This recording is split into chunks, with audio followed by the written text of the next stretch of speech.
Hello everyone, my name is Yogesh and in this video we will understand the concept of primary key and foreign key. Okay, what is the foreign key and what is the key feature of this foreign primary key? So let's start. First, how to apply that foreign key and primary key. This I already explained in previous video, but in this video we will focus only the primary key and the foreign key. Okay, first feature of primary key is the primary key cons constraint uniquely identifies each record in a table. Okay, जिसे मैंने पहले discuss किया था, primary key is use to uniquely identify the records in table. तो ये पहला इसका feature है कि primary key is use to uniquely identify the records in table. Second thing, primary key must contain unique values. Okay, जैसे मैंने बताया था primary key is a combination of not null and unique, यानी दो चीजों का कॉम्बिनेशन होती है primary key, not null and unique. तो सिंपली जो भी इसमें वैल्यूज हम एंटर करेंगे प्राइमरी की में वो यूनिक होनी चाहिए और उस कॉलम के अंदर हम कोई भी नल वैल्यू एंटर नहीं कर सकते. तो this is the second feature, the primary key must contain unique values and can not contain null values, क्योंकि कॉम्बिनेशन होता है यूनिक और नॉट नल का. तो इसमें प्राइमरी की कॉलम में जो भी वैल्यूज होती हैं वो यूनिक होंगी, उनमें कोई डुप्लीकेट्स नहीं होगा. दूसरा, प्राइमरी की कॉलम में हम नल एंटर नहीं कर सकते. तो this is the second feature. Third feature, a table can have only one primary key in the table. Okay, यानी अगर आप नॉट नल या चेक कंस्टेंट लगा रहे हो या यूनिक लगा रहे हो तो हम एक टेबल में दो या तीन कॉलम पे नॉट नल या चेक लगा सकते हैं, यूनिक लगा सकते हैं, बट एक टेबल में हम एक ही प्राइमरी की लगा सकते हैं. This is the third feature, a table can have only one primary key. Okay, तो ये तीन फीचर है. Primary key is used to uniquely identify the records in table. Second, primary key contains unique value and can't contain null value, and a table can have only one primary key. So these are the three features of primary key. Okay, now we are going to compare this primary key from foreign key. तो ये आपके तीन feature हैं primary की के. Now the foreign key. Okay, first thing, a foreign key is a key used to link two tables together. जैसे मैंने पहले कहा था, फॉरेन की का यूज प्राइमरी की और फॉरेन की का इंटरलेटेड होता है. फॉरेन की को हम यूज करते हैं दो टेबल्स को लिंक करने के लिए. तो this is the first line, a foreign key is use to link two tables together, यानी दो टेबल को हम आपस में लिंक करने के लिए यूज करते हैं. Second thing, a foreign key is a field in one table that refers to the primary key in another table. Okay, जैसे मैंने अभी कहा लिंक करना है, तो ऑब्वियसली जब भी आप फॉरेन की अप्लाई कर रहे हो तो आपके पास दो टेबल होनी चाहिए, जिसमें एक पेरेंट टेबल होगी और एक चाइल्ड टेबल होगी. वो हम आगे समझेंगे. The first thing is this, a foreign key is a key used to link two tables. Next, a table can have more than one foreign key. Okay, this is the second difference. You can say primary key, एक table में आपकी एक ही primary की हो सकती है, but एक table में एक से ज्यादा फॉरेन की यूज कर सकते हो. तो this is the second, a table can have more than one foreign key in a table. Okay, this is the second difference, और you can say the key feature. Okay, next, third, foreign key can have duplicates and null value in the column. Okay, this is the second difference. जैसे मैंने अभी कहा, primary की में unique value होनी चाहिए और उसमें नल एंटर नहीं कर सकते, but the foreign key can have duplicates value. Okay, duplicate value हो सकती है और उसमें हम नल भी एंटर कर सकते हैं. ये आपका second difference. Now the fourth, the table containing the foreign key is called child table. जो मैंने अभी कहा था पेरेंट एंड चाइल्ड टेबल, तो जिस टेबल में आप फॉरेन की लगाते हो that is the child table, और जिस टेबल में हम द टेबल कंटेनिंग कैंडिडेट की means the same primary key is called the referenced और पेरेंट टेबल. ओके, और जिस टेबल में आपके प्राइमरी की अप्लाइड होती है वो आपकी रेफरेंस्ड और पेरेंट टेबल होती है. These are the concept of primary key and foreign key. आपको जो इम्पोर्टेंट चीज है मैं वो याद रखनी है कि प्राइमरी की में वैल्यू यूनिक होती है और उसमें हम नल एंटर नहीं कर सकते. ठीक है, और एक टेबल में हम एक ही प्राइमरी की लगा सकते हैं. ठीक है, इसी के अगेंस्ट अगर आप फॉरेन की को देखें तो एक टेबल में हम एक से ज़्यादा फॉरेन की लगा सकते हैं और फॉरेन की में डुप्लीकेट वैल्यूज एंटर कर सकते हैं और नल वैल्यू भी। ओके, और फॉरेन की को हम दो टेबल को लिंक करने के लिए यूज करते हैं। तो this is the concept of foreign key and the primary key. Okay, let's take a example. Okay, इसका हम एक एग्जांपल से समझते हैं। सी यहाँ पे जैसे आपने कई बार, जैसे कई स्टूडेंट ने ऑनलाइन ऑर्डर दिए होंगे या ऑनलाइन कुछ परचेस किया होगा, तो सपोज ये हम एक कॉन्सेप्ट लेके चल रहे हैं। तो यहाँ पे जैसे कोई ऑनलाइन साइट्स है तो वहाँ पे दो टेबल मेंटेन कर रही है, जिसमें एक तो टेबल है जिसमें पर्सन्स की डिटेल है, यानी जो ऑर्डर करते हैं जो पर्सन्स है उनकी डिटेल है, और एक टेबल के अंदर ऑर्डर। ठीक है, तो यहाँ पे हम कौन सी टेबल पेरेंट है और कौन सी चाइल्ड है इसको समझते हैं। तो पहली टेबल को हम देखते हैं, यहाँ पे पर्सन टेबल है। इसमें मैंने कॉलम लिए person ID, last name, first name और एज। ओके, सिंपल डिटेल है। और दूसरी टेबल जिसमें डिटेल्स है पर्सन्स की, और दूसरी टेबल है ऑर्डर। आपने कई बार ऑर्डर किया हुआ, उसमें बहुत सारी चीज़ें आती है, ऑर्डर आईडी होता है, ऑर्डर नंबर होता है। ठीक है, तो यहाँ पे जो ऑर्डर टेबल है उसमें ऑर्डर आईडी, यानी जो भी हम ऑर्डर देते हैं उसकी पर्टिकुलर आईडी होती है, ऑर्डर नंबर कंपनी अपने अकॉर्डिंग ऑर्डर नंबर देती है, और यहाँ पे लिखा हुआ पर्सन आईडी। ठीक है, तो ये पर्सन आईडी इस टेबल से लिंक करता है, यानी ये कॉलम और हमारा ये वाला कॉलम आपस में एक रिलेशन क्रिएट करता है कि एक पर्सन, जिसे यहाँ पे दिया हुआ है पर्सन आईडी नंबर 3, ये यानी 3 पर्सन आईडी वाले पर्सन ने दो ऑर्डर दिए और ये पर्सन नंबर 3। तो यहाँ पे ये आपका जो पर्सन टेबल है ये आपका पेरेंट टेबल है, और जो ऑर्डर टेबल है वो आपका चाइल्ड टेबल है, क्योंकि जो ऑर्डर है वो पर्सन्स के ऊपर डिपेंड करता है, ना कि पर्सन ऑर्डर के ऊपर। ठीक है, तो जो टेबल इंडिपेंडेंट होती है वो क्या होती है, पेरेंट टेबल। ये पेरेंट टेबल है। ठीक है, क्योंकि यहाँ पे पर्सन कोई ऑर्डर देगा तभी इस टेबल में एंट्री होगी, अदरवाइज नहीं। ऐसा नहीं कि ऑर्डर होगा तो पर्सन बिलोंग करेगा, नो। तो this is the relation between for parent table and child table, और यहाँ पे ये ऑर्डर आपका चाइल्ड टेबल है। ठीक है, और आप यहाँ पे एक चीज नोटिस करेंगे, ये पर्सन्स की आईडी है, पर्सन्स टेबल में जो आईडी है वो यूनिक रहेगी हमेशा, ये वाली जो आईडी है 1 2 3। लेकिन जो ऑर्डर टेबल है उसके अंदर ये वाला कॉलम आपका फॉरेन की है, क्योंकि फॉरेन की कॉलम हम उसे ही बना सकते हैं जिसकी एंट्री पेरेंट टेबल से मैच करती है कॉलम की। यहाँ पे ये आईडी है और ये पर्सन आईडी मैच हो रही है। लेकिन यहाँ पे आप देखोगे क्योंकि ऑर्डर है तो एक पर्सन कितने भी ऑर्डर दे सकता है, 2 टाइम 3 टाइम्स। तो यहाँ पे देखिए ये डुप्लीकेट्स वैल्यू हो रही है, यहाँ पे ये 3 एक बार आ गया, ये 2 बार आ गया।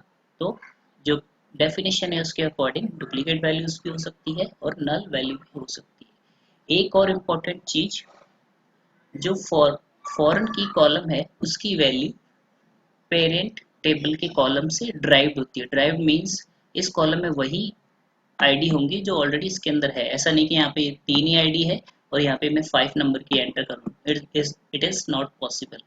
जो आईडी इसके अंदर है वही आप आईडी इस कॉलम में एंटर कर सकते हो। सपोज मैं यहाँ पे अगर 5 एंटर करना चाहूँगा तो इट इज नॉट पॉसिबल। यहाँ पे आप वही एंट्री कर सकते हो जो ऑलरेडी पेरेंट टेबल में एग्जिस्ट करती है। तो this is the logic of parent table and child table. Okay, now let's understand it this through the MySQL practical. हम टेबल में कैसे अप्लाई करते हैं और कैसे यूज करते हैं। Come to the MySQL, start MySQL, enter the password, open the database.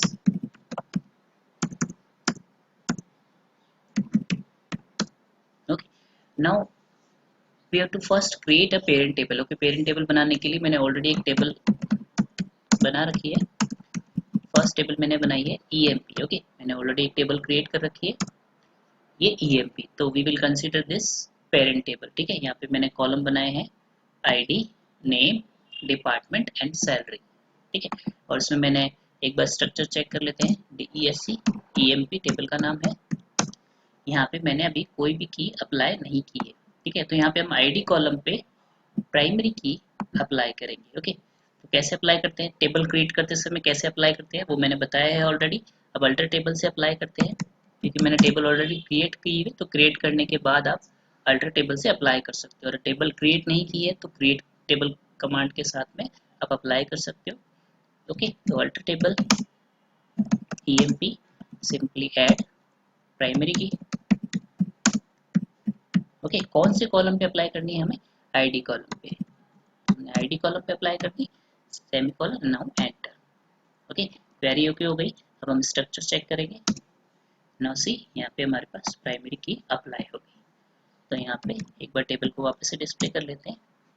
ये हमारी टेबल कंप्लीटली क्रिएट हो गई जिसमें प्राइमरी की अप्लाई की थी मैंने आईडी कॉलम पे। अब हमें एक चाइल्ड टेबल बनानी है। ठीक है, तो ये मैंने दो टेबल अलग अलग लिए, एम्प्लॉय जिसमें एम्प्लॉयज की डिटेल है, और एक टेबल अब मैं लेने वाला हूँ लोन, यानी जिसमें जो जो एम्प्लॉय ने लोन लिया है उसकी डिटेल हम मेंशन करेंगे। I am going to create a child table.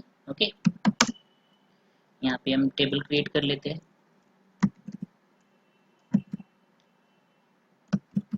एक टेबल हम क्रिएट कर लेते हैं लोन डिटेल्स। ओके, उसमें हम कॉलम्स ले लेते हैं, लोन आईडी, ओके, और अमाउंट। अभी ये मैं प्रैक्टिकल के लिए सिंपल टेबल लेते हैं, लोन अमाउंट, इंटीजर आईडी और ईएमआई और ले लेते हैं हम। सेव। उसके बाद में एक और हम ले लेते हैं column, EMP ID. Save, integer. Okay, पहले हम टेबल क्रिएट कर लेते हैं और अभी की अभी हम फॉरन की भी अप्लाई कर लेते हैं। अब फॉरन की हमें किस कॉलम पे लगानी है? एक बार हम पहले टेबल को, यहाँ पे हमें फॉरन की लगानी है ईएमपी आईडी पे। ठीक है, तो हम ईएमपी आईडी पे, ये टेबल क्रिएट करने के बाद भी हम अप्लाई कर सकते हैं। पहले हम टेबल क्रिएट कर लेते हैं। ये टेबल क्रिएट हो गई, इसका स्ट्रक्चर डिस्प्ले करते हैं, लोन डिटेल्स। ठीक है, ये टेबल क्रिएट हो गई, इसका स्ट्रक्चर, और यहाँ पे अभी कोई भी की नहीं लगी हुई है इस कॉलम में। तो हम ईएमपी आईडी पे फॉरन की अप्लाई करना चाहते हैं, तो कैसे करेंगे? Alter table, loan details. Okay, loan मेरे पास ऑलरेडी क्रिएटेड है इसलिए मैंने लोन डिटेल्स टेबल को ले लिया। Alter table, loan details, now add foreign key. Okay, foreign की कौन से कॉलम पे लगानी है? ईएमपी आईडी कॉलम पे। ठीक है, रिमेंबर अल्टर टेबल से भी आप अप्लाई कर सकते हो। हम क्रिएट करते समय भी यहाँ पे भी डिफाइन कर सकते थे और उसके बाद में भी कर सकते हैं। क्रिएट टेबल के साथ में कैसे अप्लाई करते हैं वो मैंने प्रीवियस वीडियो में एक्सप्लेन किया हुआ है। अब अल्टर टेबल से alter table, loan details table name, add foreign की, और इस कॉलम पे अप्लाई करना है। अब हमें कौन सी टेबल से लिंक करना है? ईएमपी टेबल से। तो यहाँ पे उसका रेफरेंस देना पड़ेगा, रेफरेंसेस, और टेबल का नाम और उसके किस कॉलम से लिंक करना है। Remember this thing is very important to understand. पहले simple alter table, loan details, add foreign key, ये तो प्राइमरी की तरह है, बट अब फॉरेन की ये लगाते समय हमें लिंक करना पड़ता है पेरेंट टेबल से, तो इसलिए रेफरेंसेस और किस टेबल से लिंक करना है? ईएमपी और उसके आईडी कॉलम से। Okay, now query okay. अब टेबल को, स्ट्रक्चर को डिस्प्ले करके देखते हैं। नाउ सी, यहाँ पे आपकी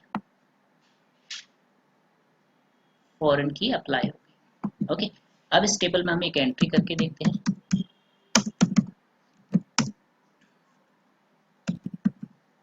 ओके, किसी एम्प्लॉय ने अगर लोन लिया है सपोज, तो हम उसकी एंट्री कर रहे हैं। तो पहला कॉलम है लोन आईडी, तो लोन आईडी हम कुछ भी क्रिएट कर देते हैं, सपोज 1, कॉमा, अमाउंट हम कुछ भी एंटर कर देते हैं। उसके बाद में ईएमआई, ईएमआई हम कुछ भी एंटर कर देते हैं, कॉमा। अब उसके बाद में आता है ईएमपी आईडी। रिमेंबर जिस कॉलम को आपने फॉरेन की बनाया है उसकी वैल्यूज हमेशा प्राइमरी की कॉलम से मैच करनी चाहिए। ओके, तो यहाँ पे पहले करके देखते हैं 101।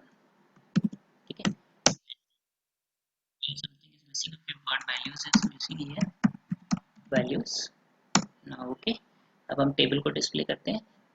तो पहले दोनों टेबल्स को डिस्प्ले करते हैं।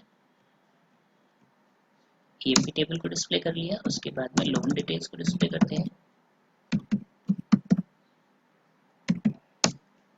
नाउ सी हियर, यहाँ पे आपका ये पेरेंट टेबल है जिसमें एम्प्लॉयज की डिटेल है, और ये टेबल जिसमें लोन लिया है एम्प्लॉयज ने उनकी डिटेल है।